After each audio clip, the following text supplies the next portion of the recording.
अतीक में अतीक को लेकर कई खुलासे किए हैं और नकली नोटों के धंधे से जुड़ा हुआ था। 8 नवंबर 2016 में एक ऐतिहासिक फैसला लिया गया। इस दिन हमारे देश के प्रधानमंत्री नरेंद्र मोदी रात 8 बजे टीवी पे आके एक ऐतिहासिक घोषणा किए। 500 रुपए और 1000 रुपए के करेंसी नोट कानूनन अमान्य होगी, जिससे पूरा का पूरा देश बेचैन हो गया और डिमोनेटाइजेशन से लोग परेशान हो गए। रातों रात एटीएम पे लाइनें लग गई, बैंकों में खचाखच भीड़ हो गया। परंतु आज जब भी नोटबंदी की बात होती है, लोग कहते हैं इससे क्या फायदा हुआ, देश बर्बाद हो गया, इससे कोई फायदा नहीं हुआ। लेकिन मैं आपको बता रहा हूँ कि नोटबंदी सिर्फ एक फैसला नहीं था, माफियाओं का कमर तोड़ने वाला प्रहार था, जिन्होंने देश के रगों में नकली करेंसी का जहर घोला था। लेकिन जैसे ही धुरंधर द रिवेंज मूवी रिलीज हुई, माफियाओं के काले पन्ने के पोल खुलने लग गए, जिन्होंने सालों से दबा कर रखा गया था। इसी बीच इलाहाबाद के पूर्व आईजी ने एक ऐसा खुलासा किया है जिसे आप सुन के हैरान रह जाओगे। चला कि अतीक ने ही वो दंगा कराया था। नमस्कार, राजू की जुबानी यूट्यूब चैनल में आपका स्वागत है। तो आज हम इस वीडियो में बात करेंगे अतीक अहमद से लेके शहाबुद्दीन अंसारी जैसे गैंगस्टरों पाकिस्तान के साथ मिलकर देश की आर्थिक व्यवस्था को कैसे खोखला कर रहे थे। प्रयागराज के पूर्व आईजी सूर्य कुमार ने बताया है कि 1986 में उनकी पोस्टिंग इलाहाबाद, वहाँ पे दंगा हुआ और उसमें अतीक अहमद का नाम आया। पुलिस ने सख्ती से पेश की, अतीक अहमद के घर पे छापे मारे, लेकिन अतीक अहमद वहाँ से मुंबई भाग गया और छिपा रहा। अतीक अहमद धीरे धीरे माफियाओं का सरगना बनता गया। पूर्व आईजी सूर्य कुमार ने खुलासा किया है कि पाकिस्तान की जासूस एजेंसी ISI का पूरा गिरोह काठमांडू में बैठा था।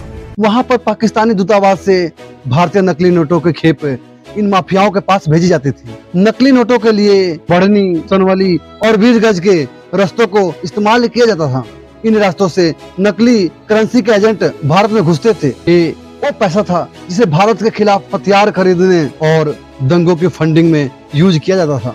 देशद्रोही के साजिश में अतीक अहमद अकेला नहीं था। यूपी से लेके बिहार तक माफियाओं का पूरा एक चैन बना हुआ था, जिसमें बिहार के सिवान से शहाबुद्दीन अंसारी, यूपी के मऊ से मुख्तार अंसारी और इलाहाबाद से अतीक अहमद शामिल थे। इन तीनों का संबंध बहुत ही गहरा और घना था। ये सब मिलके ISI के नकली करेंसी से अपने खजाने भर रहे थे। इन्हें मुफ्त का पैसा मिलता था और इसी मुफ्त के पैसों से ये अपने गिरोह को पाल रहे थे। आधुनिक हथियार खरीद रहे थे, भारत के खिलाफ दंगे भड़का रहे थे और नए नए लड़कों को अपराध के दलदल में धकेल रहे थे। ये सिर्फ अपराधी नहीं थे, भारत की व्यवस्था को चुनौती दे रहे थे। लेकिन जब इन माफियाओं को लगा कि देश की लाठी अब इनकी कमर को तोड़ेगी, तो इन्होंने राजनीति में पैर फंसा दिया और यूपी के सपा से अतीक अहमद, मुख्तार अंसारी, बिहार के RJD से शहाबुद्दीन चुनाव लड़े। और इत्तेफाक वाली बात है कि ये लोग चुनाव जीत भी गए और पहले से ज्यादा पावरफुल हो गए। अपने पावर का गलत इस्तेमाल करने लग गए। जैसे ही इनकी पावर वाली सरकार आती, ये सक्रिय हो जाते और जैसे ही इनकी सरकार जाती, ये अंडरग्राउंड हो जाते, अपने राज्य से गायब हो जाया करते थे।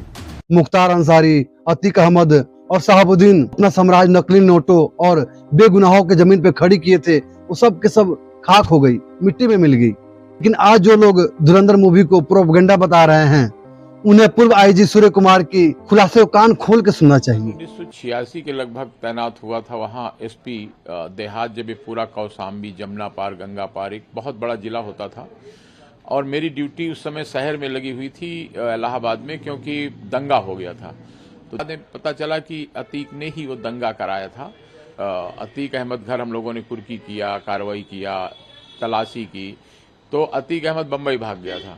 कि क्या देश के खिलाफ खिलवाड़ करने वाले लोगों की सच्चाई दिखाना प्रोपगेंडा है? इन खुलासों के बाद भी लोग माफियाओं का समर्थन कर रहे हैं और इसमें सिर्फ माफियाओं की गलती नहीं है, इसमें आम जनता की भी गलती है, जो कि जानते हुए इन माफियाओं को वोट देके अपना नेता बनाती है, उनको सिंहासन पर बैठाती है, जिसका एक गलत इस्तेमाल करते हैं। और जो समर्थन करते हैं उनकी मानसिकता पे सवाल उठती है और सवाल उठना लाजमी भी है कि क्योंकि आपको नहीं लगता कि इन माफियाओं के ऊपर जांच और गहराई से होनी चाहिए?